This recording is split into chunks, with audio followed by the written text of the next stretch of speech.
आज आपण खूप साध्या सोप्या पद्धतीत नारळाची वडी किंवा नारळाची बर्फी कशी बनवायची आहे ते बघणार आहोत।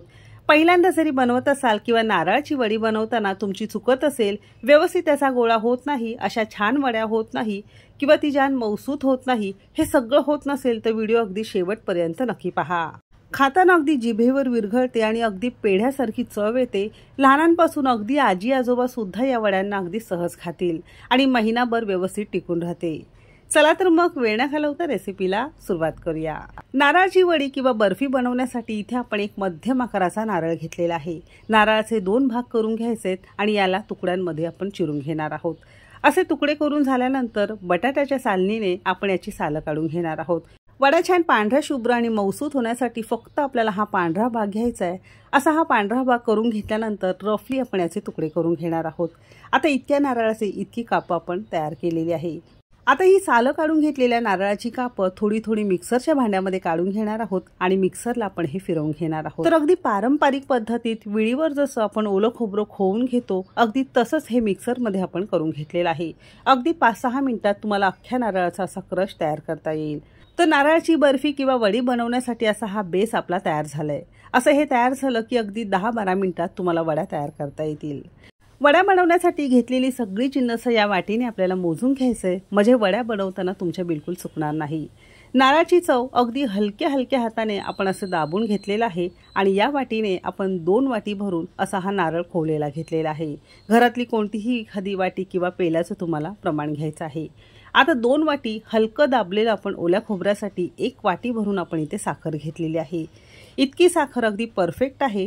तुम्हाला जर जास्त गोड आवडत असेल तर साखरेचं प्रमाण थोडंसं वाढवू शकता किंवा कमी हवं असेल तर थोडंसं कमी करू शकता। आता ही 1 वाटी भरून घेतलेली साखर मिक्सरला घालणार आहोत आणि याची आपण पिठी साखर करून घेणार आहोत। अशी ही पिठी साखर करून घेतल्यामुळे आपल्या वड्या बिलकुल चुकत नाही। ते का ते पुढे व्हिडिओमध्ये तुम्हाला मी सांगणारच आहे। तर अशी ही पिठी साखर झालेली आहे। वड्यांना छान फ्लेवर येण्यासाठी मी वेलची पूड बनवणारच होती आणि ही वर्षभर टिकणारी वेलची पूड कशी बनवायची असं वाटलं तुमच्यासोबत सुद्धा ही रेसिपी मी शेअर करते। अशी वेलची पूड तुम्ही एकदाच जर बनवून ठेवली की अख्खा वर्षभर तुम्हाला ही वापरता येईल। सध्या सणसूद सुरू झालेत तर अशी ही वेलची पूड एकदाच डबीमध्ये भरून ठेवू शकता। त्यासाठी इथे आपण 50 ग्रॅम प्रमाणात हलकीशी भाजलेली वेलची घेतलेली आहे। वेलची पूड वर्षभर टिकावी त्यासाठी अशी ही हलकी फुलकी आपल्याला 2 ते 3 मिनिटं मध्यम आचेवर अगदी तळापासून ढवळत वेलची खरपूस अशी भाजून घ्यायचं आहे। चांगली थंड करूनच मिक्सरच्या भांड्यामध्ये काढून घेणार आहोत। 50 ग्रॅम वेलचीसाठी 2 चमचे साखर घातलेली आहे आणि मिक्सरला अगदी बारीक याची आपण पावडर करून घेतलेली आहे। अशी ही दळलेली वेलची पूड चाळणीवर आपण चाळून घेणार आहोत, म्हणजे खाताना किंवा पदार्थामध्ये घालताना अशी याची सालं येऊ नये। आता ही सालं सुद्धा आपण फेकून देणार नाही आहोत बरं का, याचा सुद्धा एक मस्त मी तुम्हाला उपयोग सांगितलेला आहे। असं संपूर्ण आपण हाताने असं चोळून चोळून संपूर्ण वेलची पूड यातून अशी काढून घेतलेली आहे आणि सालाचा भाग चहा पावडर मध्ये आपल्याला घालता येतो, म्हणजे असं हे तुमचं वेलची युक्त चहा पावडर तयार झालेलं आहे। म्हणजे तुमचं हे साल सुद्धा वाया जाणार नाही आणि चहाला सुद्धा अगदी मस्त वेलचीयुक्त असा फ्लेवर येईल। तर बघितलं, घरच्या घरी अगदी साध्या सोप्या पद्धतीत तुम्हाला ही मस्त वेलचीयुक्त चहा पावडर सुद्धा मिळते आणि अशी ही वेलची सुद्धा तुम्हाला तयार करता येईल। तर अशी ही अगदी सुगंधित वर्षभर टिकणारी तुमची ही वेलची पूड तयार झाली आहे। एखाद्या स्वच्छ कोरड्या बरणीमध्ये तुम्हाला ही भरून ठेवता येईल। अगदी वर्षभर बिलकुलही खराब होत नाही, अगदी वर्षभर न जाळा येता अशीच्या अशी सुगंधित राहते। आता पुन्हा येऊ नारळाच्या बर्फीकडे। त्यासाठी गॅसवर कढई हलकीशी गरम करून घेतलेली आहे आणि दोन्ही वाटी आपण खोलेलं ओलं नारळ घातलेलं आहे।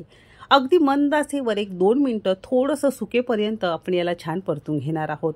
लगेचच यामध्ये बाकीचे जिन्नस घालायचं नाही, कारण यामध्ये थोडासा ओलावा असतो। असा थोडासा परतून घेतला अगदी मंद आचेवर तर हा अगदी कोरडा होतो आणि मस्त टिकायला वड्या मदत होतं। 2 मिनिटांनंतर 1 चमचाभर आपण इथे साजूक तूप घेतलेला आहे। तुम्हाला जर नसेल घालायचं याने काही तसा फरक पडत नाही, फक्त बर्फी ना खाताना मस्त साजूक तुपाचा फ्लेवर आला की अगदी छान लागते।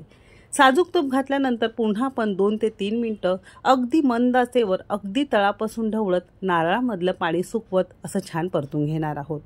साधारणतः 5 मिनिटं आपण हे असं छान परतून घेतलेलं आहे। थोडंसं कोरडं झाल्यानंतर दळलेली पिठी साखर घालणार आहोत आणि पिठी साखर घातल्यानंतर व्हिडिओ मी बिलकुल इथे स्किप केलेला नाही, अगदी कंटिन्यू आहे। तुम्ही इथे बघू शकता मंद आचेवरच आपण हे अगदी तळापासून ढवळत असं फिरवून घेतलंय आणि लगेचच नारळामध्ये ही पिठी साखर विरघळलेली आहे। अशी ही पिठी साखर घातल्यामुळे तुम्हाला खोबऱ्यामध्ये साखर विरघळावी लागत नाही किंवा करपण्याची भीती राहत नाही, म्हणून अशी पिठी साखर आपल्याला यामध्ये वापरायची आहे। पिठी साखर संपूर्ण विरघळल्यानंतर इथे आपण 4 चमचे किंवा अर्धी वाटी भरून मिल्क पावडर किंवा डेअरी व्हाइटनर घेतलेला आहे। तुम्ही कोणत्याही ब्रँडचं जरी वापरलं तरीही चालू शकेल, नाही वापरायचं तुम्ही स्किप सुद्धा करू शकता, पण मिल्क पावडरने या छान वड्या तयार होतात आणि खाताना अगदी पेढ्यासारखी मस्त तोंडात विरघळणारी आपली बर्फी तयार होते। तर मिल्क पावडर घातल्यानंतर गॅस थोडासा मध्यम करायचा आहे आणि अगदी तळापासून ढवळत असं हे पाणी संपूर्ण याचं सुकेपर्यंत आणखीन 3 ते 4 मिनिटं म्हणजे फायनली आपण हे 8 ते 10 मिनिटं संपूर्ण असं छान हे परतून घेतलंय। आणि जसं तुम्ही हे परतत जाल ना तसा याचा गोळा असा तयार होतो, म्हणजे तुमचं हे बॅटर अगदी परफेक्ट असं वड्या बनवण्यासाठी तयार आहे। सगळ्या शेवटी अगदी पाव चमचा वेलची पूड घातलेली आहे, जी आपण आत्ताच तयार केली होती। अगदी सुगंधित मस्त वड्या तयार होतात। तुम्हाला नसेल घालायचे तुम्ही स्किप सुद्धा करू शकता। आणि पुन्हा 1 मिनिटभर आपण हे चांगलं परतून घेतलंय। 7 ते 8 मिनिटं हे परतून घेतल्यानंतर एक गोळा उचलून बघायचा आहे आणि असा छानसा गोळा झाला पाहिजे, म्हणजे वड्या बनवण्यासाठी किंवा पेढे सुद्धा तुम्ही याचे बनवू शकता। त्यासाठी हे तयार झालेलं आहे। गॅस आपण बंद केलेला आहे। दुसऱ्या बाजूला एका ताटाला थोडंसं तूप आपण असं लावून घेतलेलं आहे, म्हणजे बिलकुल वड्या ताटाला चिकटणार नाही। तर सारण गरम असतानाच लगेचच आपण या ताटावर काढून घेणार आहोत आणि घरातला पेला किंवा असं स्पॅच्युलाने असं हे एकसारखं आपण करून घेणार आहोत। असं हे गरम असतानाच करायचंय बरं का, नाहीतर ह्याचा घट्ट गोळा होतो। तर साधारणतः 1 मिनिटभर असं हे छान आपण पसरून घेतलंय। मस्त याला शायनिंग सुद्धा आलेली आहे आणि मिल्क पावडरमुळे अगदी पेढ्यासारखं याला टेक्स्चर सुद्धा आलेलं आहे। या गोळ्याचे तुम्ही बर्फी बनवू शकता किंवा पेढे सुद्धा तयार करू शकता। असं छान झाल्यानंतर गरम असतानाच उलथानाने किंवा सुरीने आपल्याला याची कापं करून घ्यायचंय। तुमच्या आवडीनुसार तुम्हाला जशी कापं करायची तुम्ही तुमच्या आवडीनुसार असे कापं करू शकता आणि शक्यतो उलथानानेच करा आणि त्याला असं थोडंसं ना तूप लावून घ्या, म्हणजे कापायला अगदी सोपं होतं। तर इथे आपण असे चौकोनी स्क्वेअर करून घेतलेत।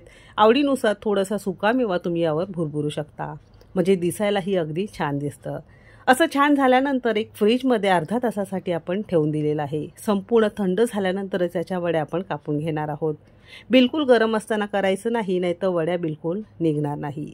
साधारणतः अर्धा पाऊण तास मी फ्रीजमध्ये ठेवलेलं होतं, तशा या वड्या तुमच्या खाण्यासाठी तयार झालेल्या आहेत। अगदी तोंडात टाकताच विरघळणारी आणि महिनाभर टिकणारी अशी ही मस्त मौसूत अशी ओल्या नारळाची बर्फी किंवा वडी खाण्यासाठी तयार झालेली आहे। वड्या संपूर्ण थंड झाल्यानंतर डब्यामध्ये भरून ठेवा आणि फ्रीजमध्ये अगदी महिनाभर व्यवस्थित राहते।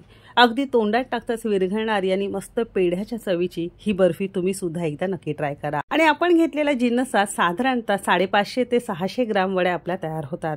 आजची ही रेसिपी कशी वाटली लाईक शेअर आणि सबस्क्राईब नक्की करा। तुमच्या मैत्रिणींसोबत जास्तीत जास्त शेअर करा। तुम्ही कोणत्या शहरातून व्हिडिओ पाहताय मला कमेंट करायला विसरू नका। चला तर मग भेटू एक मस्त आणि जबरदस्त रेसिपी सोबत। तोपर्यंत मस्त खा आणि स्वस्त रहा।